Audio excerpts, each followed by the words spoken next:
What's up, tribe? How you guys doing? Go ahead and hit that subscribe button, and I hope you like this video. So y'all got me, okay? Riches, y'all. I looked at the first episode, and y'all got me, okay? Episode 1, season 1 of Riches over on Amazon Prime. So if you have Prime, you have access to this show, and it is a really good show. I didn't think it was gonna be. I really felt like from the previews it was gonna give me Tyler Perry, but it really isn't. It's really giving me something good. At least in the first episode. Let's go ahead and get started. So the episode starts off. We see Simon. I ain't write the last name down, child. Let's get the first name. Simon is the head of a multi-billion-dollar hair company. I mean, think of like Fenty, right? They've got the hair care and the beauty products, and it's geared towards women of color, right? Now, Simon is from Africa. I didn't get the country yet. I'm sure they're going to give it to us before it's over with. But he's currently living in London, and that's where his company is. Now, we start the episode off. We see him being interviewed by, I guess, like a Forbes style magazine, and he's talking about all the things that he went through to build up his company. He talks about the racism that he faced. What I do like about this show is that they infuse that line of racism, even though this is being filmed in the UK. And I think a lot of times people think racism is an American problem and not realizing that racism spans the globe. So I love the fact that we see different things throughout this episode that show sexism and racism and show that it exists on all levels outside of the United States. So I love that we see that. But he talks about the fact that he's built this company up, and he started this company at a time when people didn't believe in beauty products for women of color, and how people didn't want to invest, and he went to people for investments and they didn't want to, and he was like, yeah, they're kicking themselves now because look at where we are now. Like, we're a billion-dollar company. And then we cut to Nina. Nina is doing her thing here in America, right? In New York. Nina is, building up. She's just closed one of the biggest deals in the history of the company that she works for. And you can tell that she's not happy because her boss is like, oh, take the rest of the day off. You did such a great job. He was like, I know that you're not really happy with the fact that there's still a vice president behind your name, but it's coming, And you see the look on her face as soon as he says it's coming. You see that she's like, like it ain't coming fast enough. Now, she does go to the bar. I guess, when your boss say you could take the day off, baby, you take the day off. So she goes to the bar, and she gets this phone call from a London number. And so she takes it, and it's Simon calling her. Now, come to find out, Simon is her daddy. Simon was married twice. He has 2 children from his first marriage, and then he has 3 children that I think I caught all of them, 3 children from his second marriage. Now, let me just go on and give y'all the dirt, because I ain't going to stretch this out.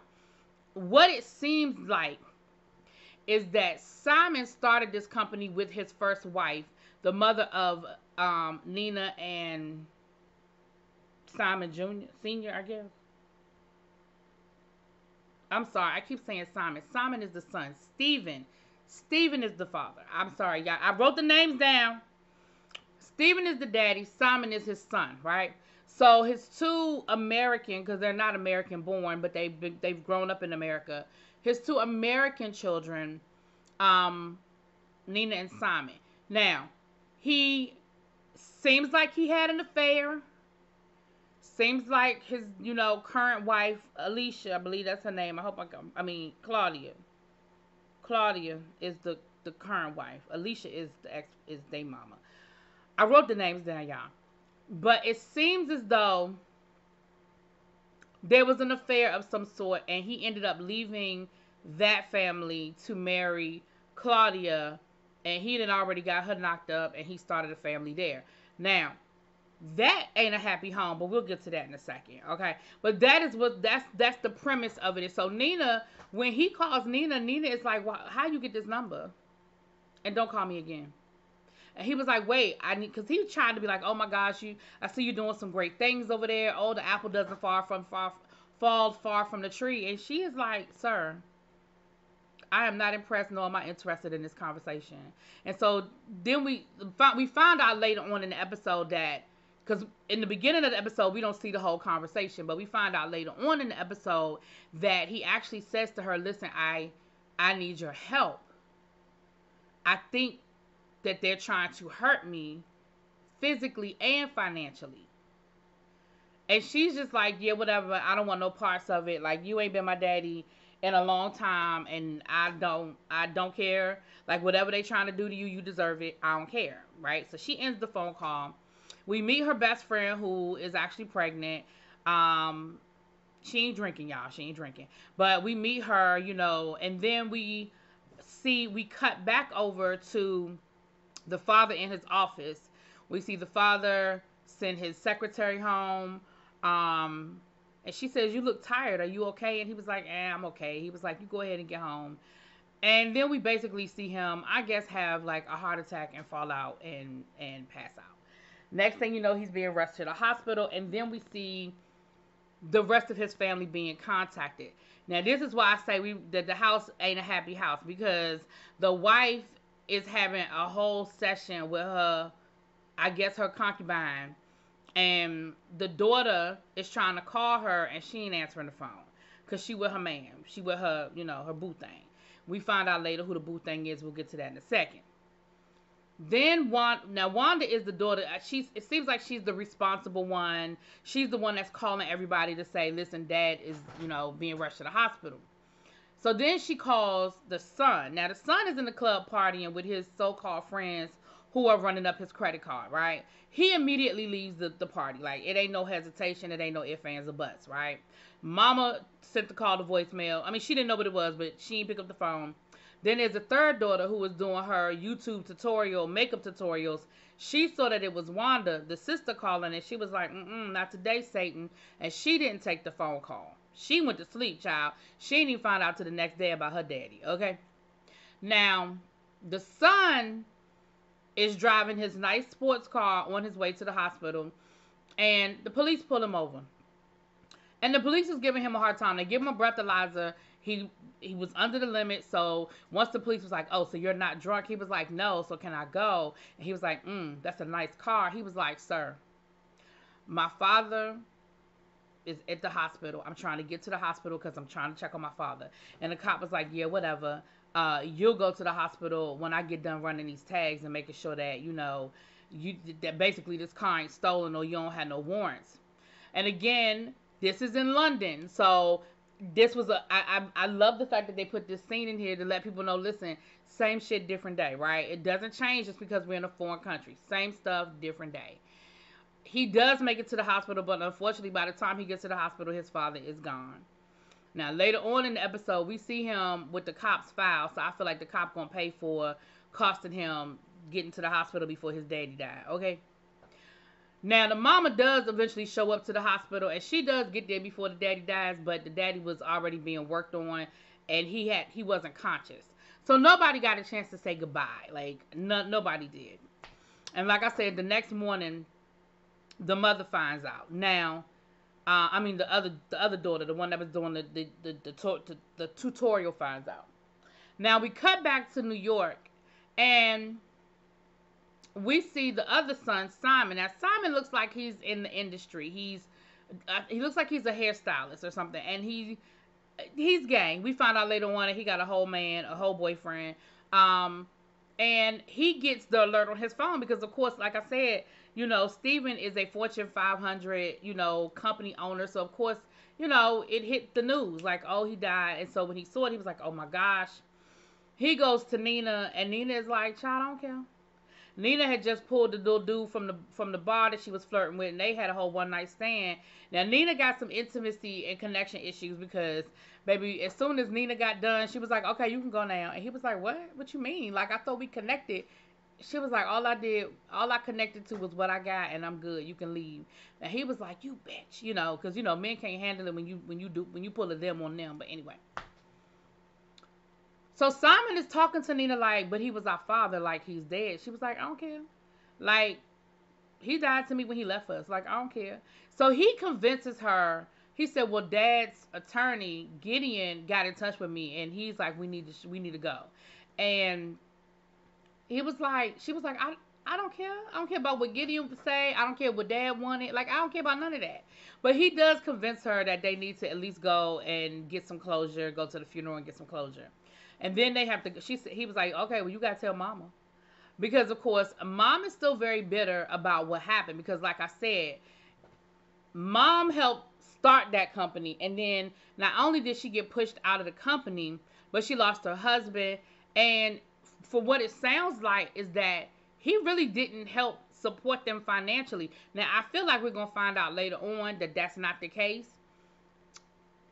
I mean, don't get me wrong. I think their father probably was on some fugazi, but feel like I feel like we're gonna find out later on in the season that the daddy maybe tried to make things right. But I don't know. That's just my feeling right now. We're gonna get to it. So the mother is not here for it. I mean, because of course she's like, what you going there for? Like, he abandoned you. He left us hanging. He didn't take care of us. I was your mother. I was your father. I raised you. When he left us with nothing, I was the one that was there. But eventually they convinced her, listen, like, we get all of that, Mama, and trust me, we ain't changed our mind. Like, you still our mama, and we still love you, and we still right here. But we do need to go and pay our respects. So they agree to go to the funeral. Baby, we find out that this stepmama is a work of art. Well, she really ain't their stepmama, but you know what I'm saying. She is a work of art. Baby, she know that they are flying all the way from the United States to the UK. She done changed the time of the funeral so they can't make it to the funeral. So they missed the funeral, okay? Now, what we find out, the family is at the house all dressed in black, getting themselves together, getting ready to go down to the funeral. And we find out that the guy that the mama was sleeping with while the daddy was dying is a person by the name of Andre, and he is the family's attorney. Now, what we also find out is that Gideon, he's a white guy. He was like the father's like best friend for many years, and he was the attorney. They ended up pushing him out to put Andre in place, right? And what we find out later is that they pushed Gideon out because they wanted to be able to control what the daddy was doing and know all the moves that the daddy was making. But baby, the daddy pulled some moves on them, and they didn't see some things coming. We gonna get to that. So of course, while the funeral is going on, they just landing, and Gideon is looking at his watch like, oh my gosh, oh my gosh, oh my gosh. Now they missed the funeral, but they end up going to the house anyway because they get there just in time for the reading of the will. Now the stepmama expedited the reading of the will because Gideon was like, I don't even know why we rushing this. Like, whatever the will is, it ain't gonna change if we wait a couple of days. And she was like, ain't no need in waiting. We gotta make this happen. Now she done already gave Gus the speech about you the head of the house now, and you gonna have to take over this company, like your father's been grooming you for. Like, it's time for you to step up. We see the dynamics of the family, right? Gus is the only boy. The expectation was that he was gonna take over the head of the family. Wanda is the warrior, the matri, like the very matronly sister. Now it looked like she's either married or got a husband. Married or got a boyfriend, white guy by the name of Luke. I don't know about Luke. We're going to get to him later because Luke was trying to hype her up at the end of this episode, the fight and all this stuff. Child, Luke need to go sit down somewhere. And then we have the third daughter, Sasha, I believe her name is. That's the one that was doing the YouTube tutorials, and I ain't quite figured her out yet. But what we do know is that the mama is a whole biatch, okay? She shows her colors a couple of times. So the first time she showed her colors is that she changed the time of that damn funeral, okay? Then Wanda was like, what are they doing here? Why are Dad's other children here? Because that was their daddy. They have a right to be there. That was their daddy. So they show up, and of course Wanda was like, well, if they didn't even come to the funeral, because of course they don't know that the mama done changed the funeral to try to stop them from getting there. So they were like, well, if they show up to the wake and don't show up to the funeral, they're just gold diggers.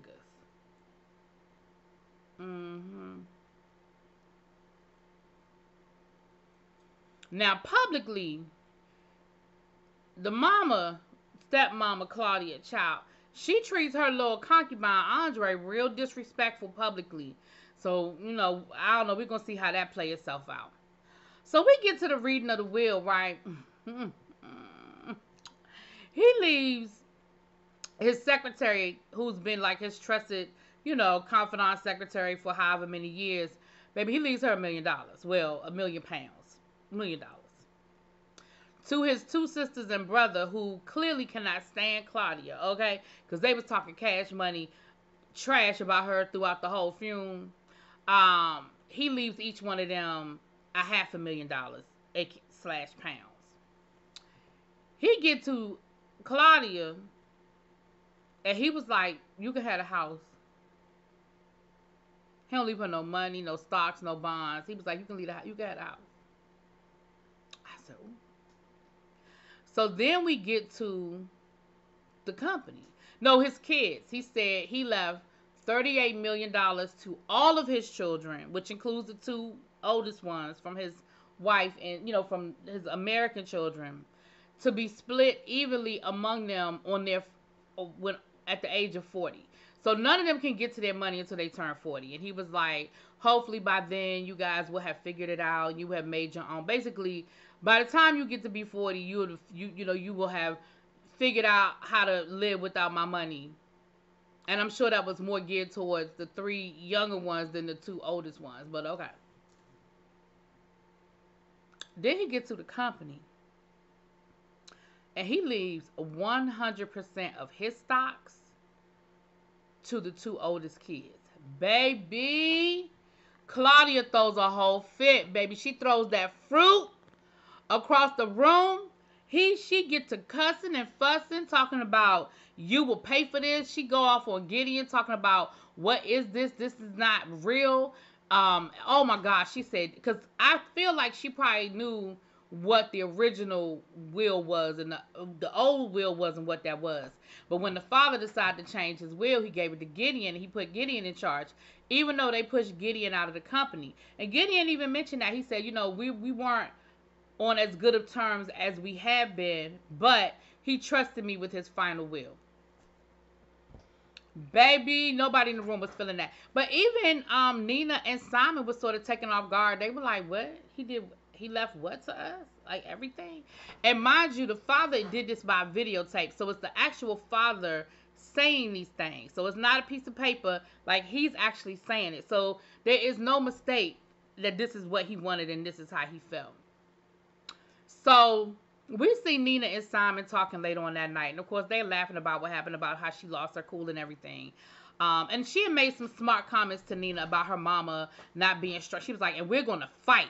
We're going to fight you, not like your mother who just laid down and took it. Nina was like, say what? Say something about my mama again. So Nina tells Simon, listen, we don't want this company. Like, we'll talk to Gideon about how we can sell this, we can sell the shares back to them. We'll figure out what we need to do for tax purposes and all of that. But I don't want no parts of this. Like, first of all, ain't nobody trying to move to London. And second of all, who wants this fight? Like, this is going to be an uphill battle, and I just don't have the energy for it. Like, we both have good lives in America. We'll walk away with our money, and we'll keep it moving. So she talks to Gideon, and Gideon is like, listen, I understand, but I really hope you change your mind. Like, your dad left you the company for a reason. Like, your dad did this for a reason. So I really hope you change your mind. And she was like, yeah, no. And again, for all of the reasons that we just stated, he was like, no. So the next day, so then we see Claudia roll up on Andre like, how did you not see this coming? Like, the reason why I put you here was so that we would know what Steven was up to. And again, that brings me back to, it was not a happy home. Clearly it was some stuff going on, up in this household. And so Gideon gets the paperwork together, and they all show up for the signing over of the shares back to the family, right? And of course they're happy because they think Nina's giving them the shares back, and they're buying them back for her, blah blah blah. But here's the problem: Claudia just can't stop running her mouth. All Claudia had to do was shut up and let Nina sign them papers. But she mumbling under her breath about how, your mama wasn't this and your mama wasn't that. And and Nina was like, you know what? Because Nina had a flashback to her mom, her and her mom in a beauty supply store, and the guy following them around the store. Again, it's all the laces of racism, and the guy following them around the store. And Nina, as a baby saying, well, a little girl saying, why is he following us? And she was like, you know what? I don't know. Let's ask him. And he was like, why are you following us around? Like, explain to my daughter why you're following us around your store. And she tells her, she said, listen, until we create our own, we're going to always have to deal with racism and deal with, people outside of our race thinking that we're stealing and we're trying to take something from them. And so she's having these flashbacks of her mother, and it's, reminding her that this was really her mother's company and her mother's idea that the father basically stole and took to his new family. And with Claudia making these smart ass comments under her breath about her mother this and her mother that, Nina was like, you know what? I changed my mind. I'm not signing nothing. And Simon was like, oh, what? And she gets up and she walks away like, I'm not doing it. And they're looking at her like, girl, all you had to do was shut your mouth. She was getting ready to sign the daggone papers. And Simon tells them she's not going to change her. She's not coming back. Like, she walked out. She's done. So later on, we see Simon and Simon and Nina talking. And that's when Nina tells Simon, listen, I talked to him before he died. And Simon was like, what? Like, why didn't you tell me? And she was like, because at the time, I just didn't, I don't know. But now I remember everything that he said to me.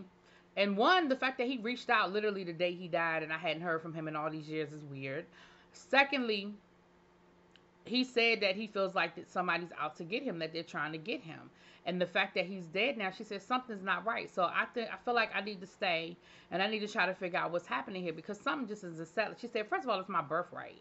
Like, that is our birthright. Like, we earn the right to that company. She said, second of all, something just doesn't feel right, and I feel like we need to figure it out. So, baby, that's the first episode. Listen, they had me hooked. This was good, and they had me hooked. Y'all let me know what y'all think, though. I'll talk to y'all later. Peace.